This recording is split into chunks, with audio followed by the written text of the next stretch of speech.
El juvenil del Lleida va aconseguir sumar dissabte un punt valuós davant del juvenil del Barça. Els de Rubén Arola van empatar un gol davant d'un rival que sempre és molt complicat i manté vives les opcions de sortir de la zona perillosa de la taula.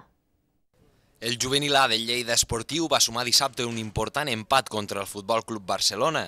Els blaus d'aquesta manera aconsegueixen un punt que els permet donar continuïtat a la important victòria aconseguida en la jornada anterior contra el Mercantil.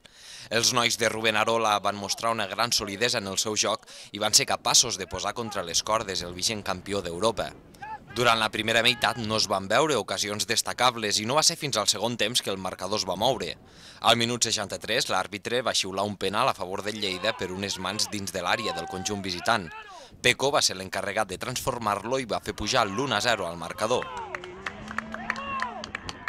Va ser un partit marcat en tot moment pel vent que va obligar a jugar la pilota per baix. Quan els blaus estaven jugant els seus millors minuts, va arribar l'empat blaugrana.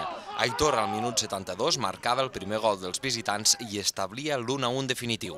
Avui el partit està condicionat pel fort vent. Llavors, quan tenim un factor climatològic tan advers com és el vent, perquè la pluja o el fred són diferents, no? El vent t'impedeix jugar a futbol. Tot i això, a la primera part, quan teníem el vent a favor, hem intentat que totes les pilotes siguin llargues per buscar segones jugades i que el Barça fes 15 metres enrere i no ho hem aconseguit. A la segona part, amb el vent en contra, la veritat és que hem estat millor, hem tingut més pausa amb la pilota, hem pogut jugar alguna més i hem tingut la sort aquesta d'avançar-nos amb el marcador. Amb aquest empat, el Lleida suma un punt més i es manté en la lluita per sortir de les posicions de descens. Els blaus són ara quarts per la cua amb 21 punts.